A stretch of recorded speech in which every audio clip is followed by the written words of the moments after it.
Good morning! Unless it's not. I can't believe it. My comedy has grown so muted. I'm not dramatic anymore. I'm a failure. But not the biggest failure in the room. Oh, sorry. I'm always getting those mixed up. I meant to grab my Wii U. Have you ever trusted somebody and then found out they were a Wii U owner? It's so hard to keep people around once they know you have one of these things. I mean, can you imagine playing Breath of the Wild on this? But the Wii U is pretty controversial among us hardcore Nintendo types. We really wanted this thing to take off. I mean, it had Zombie U. This thing was going places. I didn't say which places. If you consider the fact that everything before the Wii was a pretty basic console, that makes the Wii U the awkward middle child. Emphasis on awkward. The Wii and the Switch both sold over 100 million units, so the Wii U sitting at about 10 is pretty embarrassing. Especially since that's even worse than the GameCube. So what went wrong then? Clearly Nintendo knows what they're doing to have so many successful consoles, right? Well, you're in luck. I just so happen to have too much time on my hands, which makes me exactly the kind of guy to care about this garbage can. Or, at the very least, I own one, which makes me more likely to care about it than 90% of the gaming population. There are a lot of things people attribute to the failure of the Wii U, but can we really assume that any of them had any actual impact? Yes. One of the stranger problems happened right at the start. Nintendo was very unclear with their marketing campaign, and so many people thought that this console was actually more like an add-on to the Wii, especially considering it was named practically the same. What didn't help was that the controller for the Wii U was still the Wiimote, so it genuinely felt like you could just hook up the gamepad to any Wii and have a Wii U. It of course doesn't help that Nintendo fans aren't usually the most graphics hungry, so even though the Wii U was going to have HD graphics, it didn't really matter to the people most invested in whatever Nintendo had to sell them. Look at me. Do I look like I have standards? So naturally, at the most critical point in its lifespan, the Wii U took a big flop. It's hard to convince third-party developers to make games for a console that doesn't have an existing fan base. Well, why doesn't Nintendo just make some first-party games instead, I hear you ask? They did, unfortunately. In order to keep the trend of bad decisions going, a lot of the games released for the Wii U weren't games that would pull in audiences. And it's that expansive library of quality titles that would end up securing the Wii U's spot at the bottom of Nintendo history. The Virtual Boy does not and will never count. I know, it doesn't really make sense for there to be a bunch of quality titles on such a bad system, but think back to every Nintendo game you've ever played, and how many of those were bad? To be fair, the Wii U definitely tried its hardest to have some bad games, but I don't really think it's the quality of the games that made it suffer so much as literally everything else. For this video, I kind of wanted to pick apart Nintendo's first-party titles on the Wii U, see what went wrong, see which of the games are good. I mean, time is running out to get your hands on any of these, so it's important to know which ones you want to pick up. The Wii U released on November 18th, 2012, and while I would love to celebrate 10 years of disappointment, I'm already celebrating 25. Hello! The launch library wasn't the worst. You had a 2D Mario, a party game with Nintendo Land, a handful of titles ported from other systems, and Zombie U! I never would have guessed! Nintendo has a history of naming titles after their consoles. Everything on the SNES was Super, the N64 had its numbers tattooed on every game imaginable, and the Wii U had terribly worded insults. No, Zombie U! And while it probably helped back when Nintendo was the frontrunner in the industry, all it did in 2012 was ostracize a whole letter of the alphabet. It's okay, we still had 25 more. And if you wanted to get even more generic than a Nintendo title with a U at the end, look no further than New Super Mario Bros. U. Those words tell me nothing, and yet I know exactly what to expect. The New Super Mario Bros. Franchise was already a bit of a drain on the attention spans of Nintendo fans. The games were all too similar, just generic 2D Mario, and to top it off, they released a title on the 3DS earlier the same year. And while the gameplay of the new franchise is still pretty solid, I mean it's 2D Mario, they basically invented the genre, why would I buy a new console to play the same game I have 3 other times? I'll have an answer someday. But Nintendo Land, on the other hand, was an entirely new idea. One that they barely used at all. Nintendo has this trend of making casual tech demos with their newest consoles. The Wii had Wii Sports, 1-2 Switch for the Switch, and the Wii U was no exception. It wasn't even the worst game I mentioned in the last 10 seconds. Nintendo Land was a fine enough game, but a bit too party-focused, and probably does a better job showcasing one of the issues of the Wii U more than highlighting its benefits. This stupid thing. The big idea for this console was the Wii U gamepad. Essentially, it was a second screen, but a lot of games used it for many other things. I remember the most I got out of it was playing video games while my parents used the TV it was attached to. But Nintendo wanted to use it for what I will call asymmetrical multiplayer, which is definitely not a term that anyone has ever used before. Don't look it up. Have you ever played Evolve? Good point. Well, the gamepad worked similarly to games like that. The person holding the gamepad could have information displayed directly on their screen that the others wouldn't know about. Most of the time, this meant the players holding a Wiimote would be against the gamepad holder, but some games used it to have them work together in slightly different ways. This does do a nice job of solving the issue of screen cheating, but there was a pretty big flaw. I don't have friends. The Wii U gamepad on its own had a big focus on multiplayer. The most I saw aside from that was keeping a map or inventory screen on the gamepad, which is just kind of lame. So if you didn't have friends to consistently play party games with, all you were left with was a big Game Boy. Considering how popular the Game Boy is, you'd think that would have been a good thing. But this thing wasn't nearly as portable. In order to play it without a TV, you'd still have to plug your Wii U into an outlet and have it within a few yards or so. And then you'd have to hope that the game supported handheld mode, because that wasn't even a guarantee. So Nintendo Land had some good ideas, but it wasn't really the kind of game that was going to sell whole consoles. It's not something that tech demos generally did. I told you I don't want to talk to you anymore. Next up is 2013, Nintendo's Year of Luigi. This is good news. A Luigi's Mansion game could make great use of the Wii U gamepad. I don't know what they could do with it, and I still don't know because they didn't make it. Instead, we get a spin-off and a couple of 8-bit Luigis. Hope you're happy. You know I'm not. What the hell, Nintendo? You make a whole year for the guy and give his franchise over to the 3DS? Well, it probably did do better there, but it could have been such a huge pull for the Wii U, considering the cult crowd from the GameCube. Yeah, that explains it.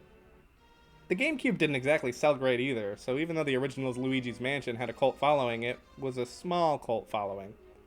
So instead we got New Super Luigi U, with most of the same problems as its namesake, no Mario, and a short timer on every level. Really appealing to the casual crowd here.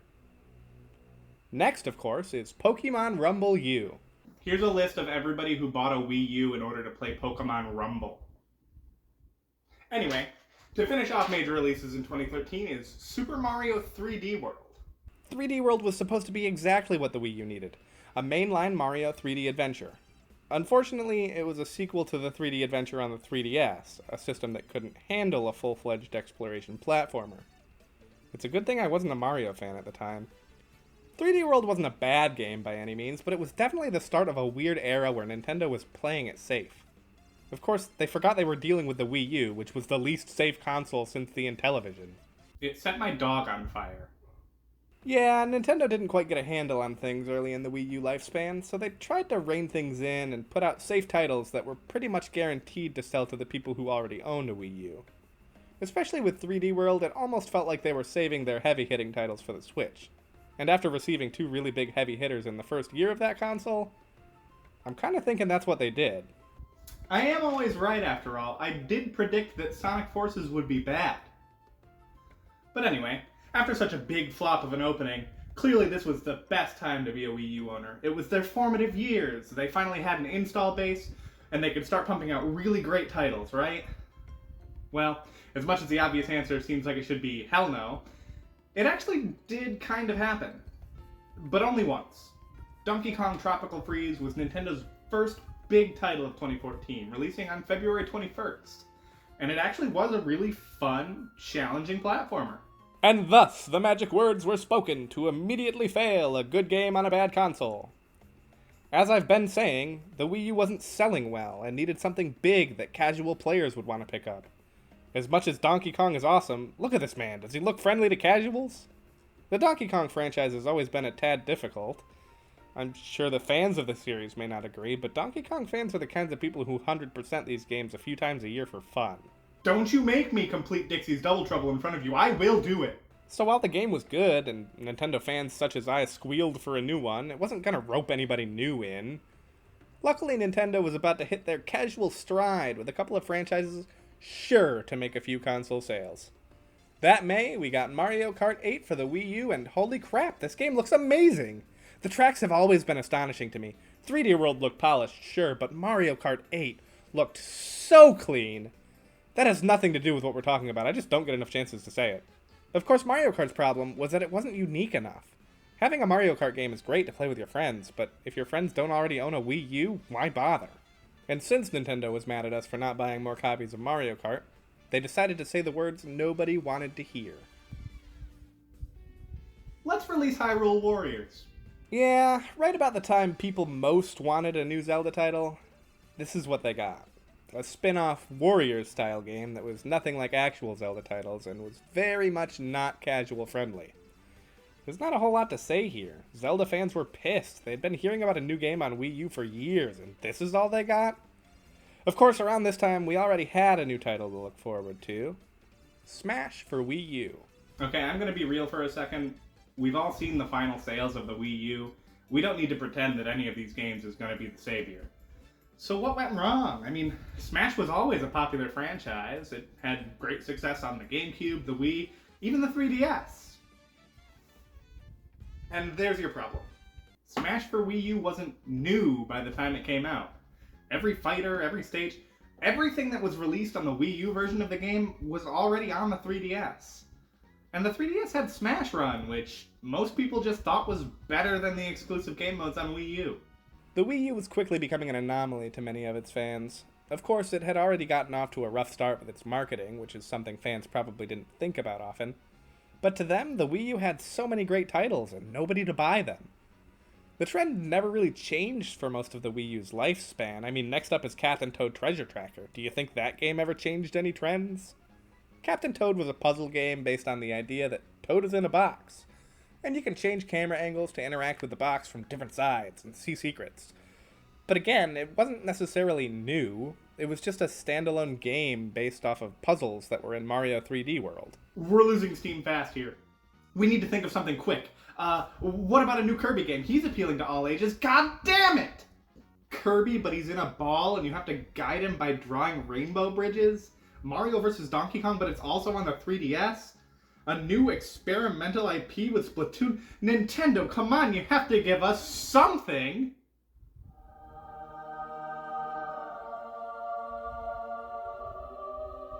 This is it. This is the game we needed. It has everything. User-created levels, simple gameplay, extremely addictive, brand recognizable. Why isn't this selling consoles? Super Mario Maker is quite possibly one of the best exclusive titles on the Wii U. Of course, we have a sequel now, which is great. There are at least 90 million Switch owners that didn't own a Wii U to play it. But back then, this was such a massive concept that fans could immediately jump behind. And it had so much influence throughout YouTube as well. Maybe that was part of the issue, though. Content creators were making a lot of videos playing through levels, and they were getting a lot of attention, but digging through Nintendo's sloppy online was hard work, and watching other people do it was more fun through the power of editing. But man, being able to create your own Mario levels using the gamepad was perfect! The screen, the stylus, the UI, Nintendo really did pull out almost all of the stops for this one. If only Grandpa Nintendo ever figures out how to work the router. And that was pretty much the last chance for the Wii U. It was already getting pretty old in terms of console lifespans. Rumors were starting about the NX, which would be its replacement, and the titles that were coming out didn't seem all that powerful anyway. New Paper Mario and Yoshi games came out, but weren't even close to the height of their franchises. Animal Crossing got a disappointing party game, and Mario Tennis just barely existed.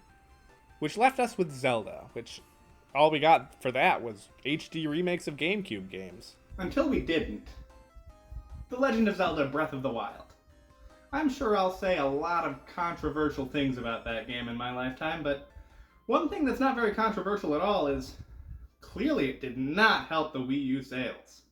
Breath of the Wild is a game that took so long to produce, even Kingdom Hearts fans were starting to get impatient. It probably evolved over time, but Nintendo had been talking about a new major Zelda game since before the Wii U released, and 6 whole years in, we finally got one.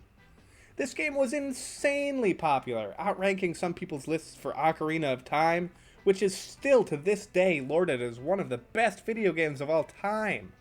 Even now, it's hard to talk about the open world genre of video games without talking about how much this specific game changed everything.